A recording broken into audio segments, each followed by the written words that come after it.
다윗은 이제 오늘 본문 58편에서 통치자들을 비판하면서 오늘 시편을 시작하고 있습니다. 권력자들은 정의를 말해야 되고요. 또 올바르게 판결을 해야 하는데 어찌하여서 잠잠하냐라는 것입니다. 정의와 올바른 판단은 오늘날도 마찬가지지만요. 당시도 가장 중요한 통치자들의 책임이었습니다. 이 책임을 다해야지만 모든 백성을 평안하게 이끌 수 있는 것이죠. 그런데 그 책임을 다하지 못하고 있는 상황을 다윗은 통탄하고 있는 것입니다. 평안한 사회를 만들고 바른 사회를 만들고 이끌어 나아가야 함에도 불구하고 그러지 못해 결국 지금 어떠한 상황이냐, 정반대인 폭력적인 사회를 만들고 있는 일을 행하고 있습니다.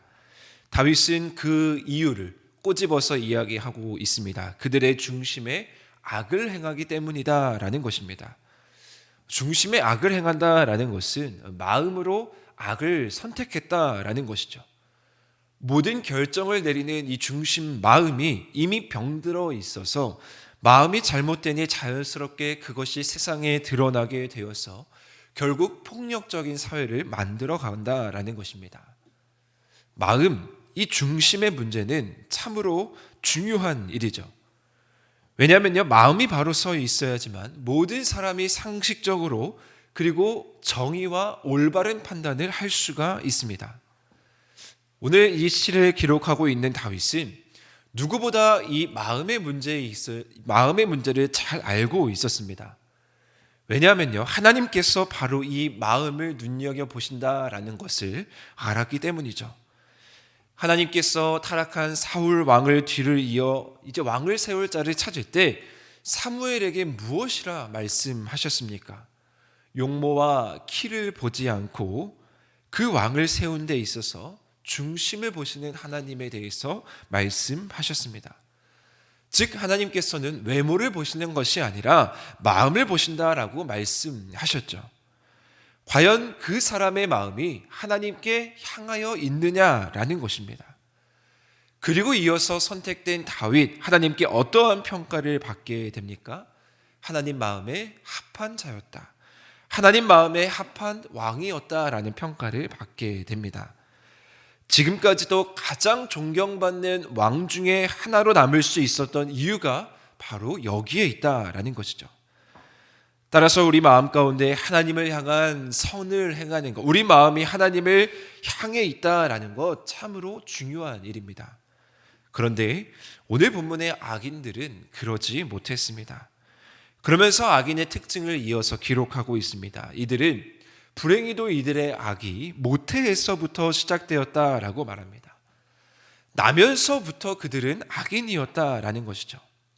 악인은 모태에서부터 하나님과 멀어졌고 나면서부터 곁길로 나아간 자들입니다. 태어나자마자 거짓말을 하고 태어나자마자 악을 행했다라는 것입니다.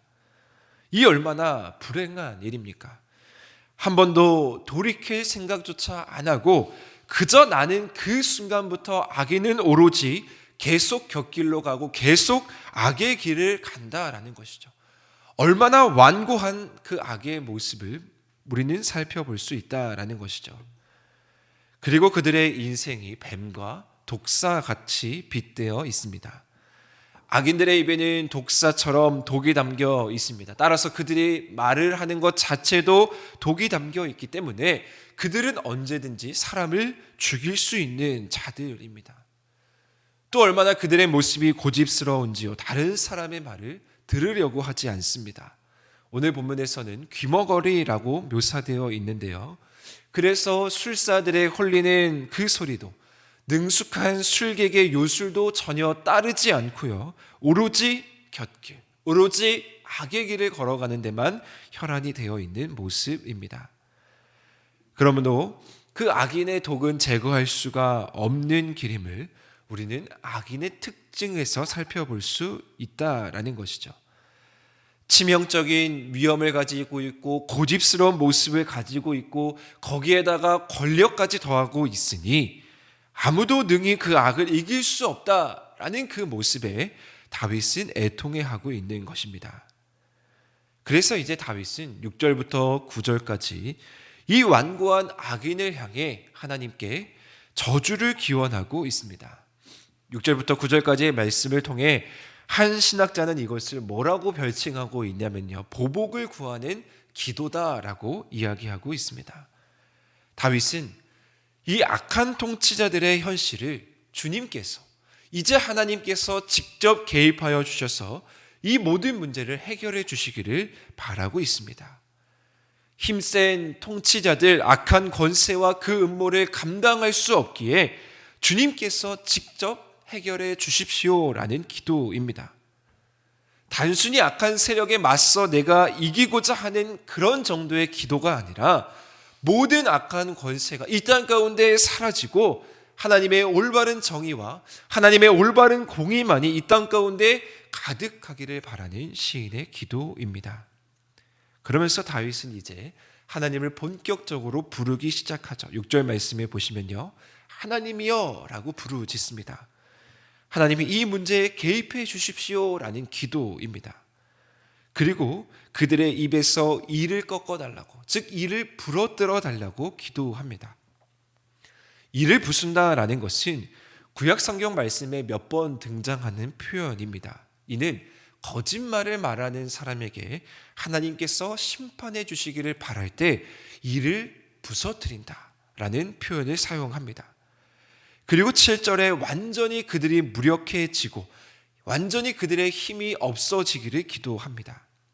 급히 흐르는 물살이 사라지는 것처럼 그들에게 사라지게 해주고 그들이 겨누는 화살이 꺾어지는 화살이 되게 해달라고 기도합니다. 급류는 분명히 무서운 것이지만 얼마 흐르지 않아서 그 힘을 잃어버리게 됩니다. 그리고 화살이 꺾이게 되면 그 힘을 잃게 되는 것이죠.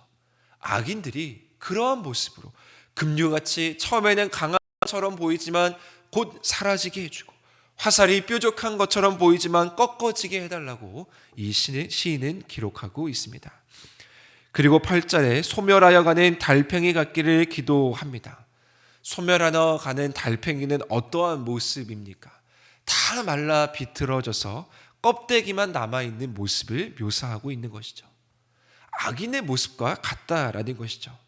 제법 멋있고 제법 근사하고 제법 강하게 보이지만 결국 그들의 모습 가운데 껍데기만 남아있는 것처럼 다 소멸해지고 다 말라 비틀어지기를 기원하고 있는 것입니다. 이어서 그들은 출생한 아기가 햇빛을 보지 못한 것처럼 그렇게 기원하고 있습니다. 생명의 가능성이 그 악인들에게도 있었지만 햇빛을 보지 못해서, 빛을 보지 못해서 그 생명이 사라지는 그런 모습을 이야기하는 것이죠. 그리고 9절 말씀에 보시면요, 가시나무 불이 가마를 뜨겁게 하기 전에 생나무든지 붉은 나무든지 강한 회오리 바람으로 휩쓸려 가는 것처럼 하게 해달라고 저주하고 있습니다.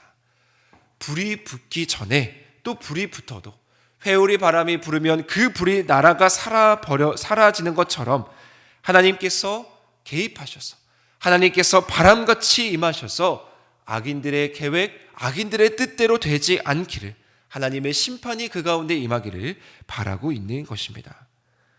악인의 계획이 화려하고요, 의인들이 악인에게 멸망당하는 것처럼 보일지라도 시인이 바라고 있는 것은 무엇이냐면 하나님이 개입하는 그 순간 강한 것들이 무용지물되고 강한 것들이 한 번에 사라지게 되는 것을 눈앞에서 보게 된다라는 것을 기대하고 있는 것입니다. 따라서 오늘 시인은요, 이 시편을 마무리하면서 악인을 향해서 멸망을 고백하면서 자연스럽게 어떠한 확신을 갖게 되냐면요, 의인이 승리하게 된다라는 확신을 갖게 됩니다. 그래서 10절 말씀에 이렇게 고백합니다. 의인이 악인의 보복당함을 보고 기뻐하며 그의 발을 악인의 피에 씻으리로다. 악인의 멸망을 보면서 의인은 기뻐하게 됩니다. 이 기쁨은 어떠한 기쁨이겠습니까? 하나님의 정의, 하나님의 공의가 이 땅 가운데 온전히 이루어지는 것에 대한 기쁨입니다. 이전에는 악인이 더 잘 사는 것처럼 보여졌고 권력이 억압이 왜곡된 세상에서 그것이 마치 더 잘 되는 것처럼 보여지는 것을 경험했지만 이제 하나님이요, 하나님을 부르짖는 그 순간에, 하나님이 개입하시는 그 순간에는 다시 진정한 평화가 찾아오는 것, 하나님으로부터 임하는 승리가 찾아오는 것을 경험했기 때문에 이 시인은 기뻐할 수 있습니다. 그리고 마지막 11절 이렇게 고백합니다. 그때 사람의 말이 진실로 의인에게 갚음이 있습니다.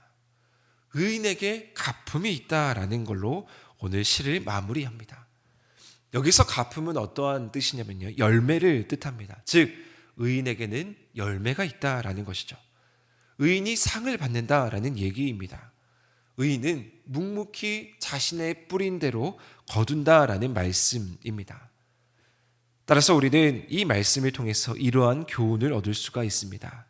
땅에서 하나님이 심판하시는 그때를 기다리면서 우리는 이 세상을 통치하시는 하나님 한 분, 그분을 나의 주님이라고 고백하고 그분을 의지하고 내가 끝까지 의인으로 바로 서게 된다면 오늘 말씀과 같이 우리에게 주어지는 갚음, 즉 열매가 있다라는 사실입니다. 사랑하는 하늘의 성도 여러분, 우리가 살아가는 오늘날에도 정의와 공의의 부재로 인해서 우리는 아파할 때가 있습니다. 악인이 더 악의 영향을 끼치고 정의를 말해야 하고 공정한 판결을 말해야 하는 자들이 부패함을 볼 때가 있습니다. 이때 우리는 하나님이요, 하나님의 개입, 하나님의 함께하심이 이 땅 가운데 일어나기를 기도해야 합니다. 오늘 이 새벽 우리가 간절한 마음으로 이러한 기도를 하나님께 올리기를 소망합니다. 하나님, 하나님의 정의가, 하나님의 공의가 이 땅 가운데 펼쳐지기를 바랍니다. 악인은 하나님께서 심판하시고 의인이 열매 맺게 되는 온전한 사회가 이루어지기를 하나님 도와주십시오. 하나님의 통치만이 이 땅 가운데 이루어지고 하나님께서 허락하시는 평안함만이 이 땅 가운데 넘쳐나게 하여 주시옵소서. 우리가 그렇게 기도할 때에, 우리가 이런 시인의 마음을 가지고 기도할 때에 우리가 볼 수 있는 사실은 무엇이냐면요, 하나님의 정의, 하나님의 공의, 하나님의 통치가 이 땅 가운데에서 이루어지는 것을 보게 될 것입니다. 우리가 그 마음을 가지고 오늘도 기대하는 마음으로 또 이 나라를 위해서, 이 교회를 위해서, 이 사회를 위해서, 공동체를 위해서 하나님이 함께해 주시기를 우리가 바라며 오늘도 기도하며 나아가는 귀한 하루 되시기를 주님의 이름으로 간절히 축원드립니다.